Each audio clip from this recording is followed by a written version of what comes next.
Ahmad Dhani tidak percaya ada teroris di Indonesia.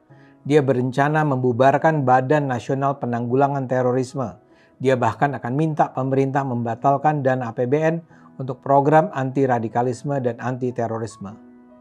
Menurut anggota DPR dari fraksi Gerindra ini, terorisme dan radikalisme di Islam hanya permainan dan kesepakatan dunia yang menganggap Islam itu radikal dan teroris. Karena itu dia akan mengusulkan untuk menghentikan pemberian dana untuk program anti-radikalisme dan anti-terorisme. Saya akan minta pemerintah untuk menghapus dana APBN untuk anti-radikalisme dan anti-terorisme, tegasnya. Bahkan katanya mungkin Badan Nasional Penanggulangan Terorisme BNPT juga tidak akan ada. Pernyataan itu dia sampaikan dalam acara webinar yang disiarkan oleh channel YouTube KBA Talk. Menurutnya terorisme itu muncul setelah peristiwa pengeboman gedung World Trade Center di Amerika Serikat pada 2001. Setelah peristiwa itu baru ada terorisme di Indonesia. Kesimpulan Dhani, teroris di Indonesia adalah buntut dari teroris yang dibuat oleh Amerika. Orang Amerika aja sekarang nggak percaya yang mengebom 2 menara kembar itu orang Islam, ucap Dhani agak mengarang bebas. Itu hanya konspirasi kepentingan orang-orang tertentu, katanya.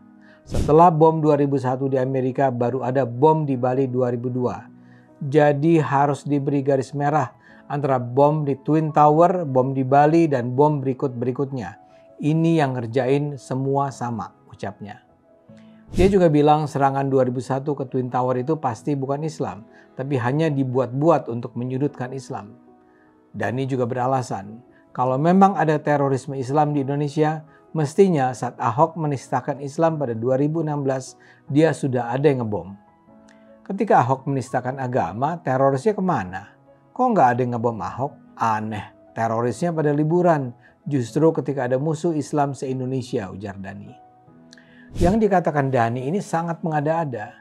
Dia menafikan fakta-fakta aktivitas terorisme di dunia Islam baik yang terjadi di negara-negara lain maupun di Indonesia. Bahkan peristiwa itu sudah pernah menimpa Arab Saudi pada 1979. Saat itu kelompok teroris yang dipimpin oleh Juhaiman al-Otaibi berusaha merebut Masjidil Haram karena menganggap pemerintah Saudi telah menyimpang dari ajaran-ajaran Islam. Dalam aksi itu mereka menyandera imam masjid dan 50.000 jamaah dari berbagai negara. Di Indonesia sendiri, aksi pertama terorisme sudah terjadi pada 1981. Kelompok yang menamakan diri sebagai Komando Jihad membajak pesawat Garuda Indonesia tujuan penerbangan Palembang Medan.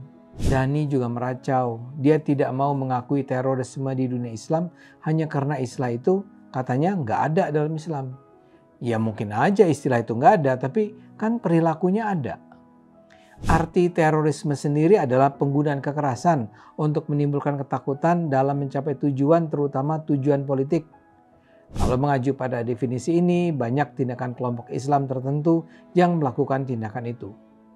Terorisme adalah petaka dunia.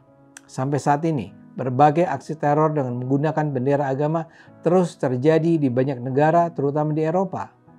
Dengan alasan untuk menegakkan kalimat Allah, para teroris terus melakukan pemboman dan pembunuhan warga sipil.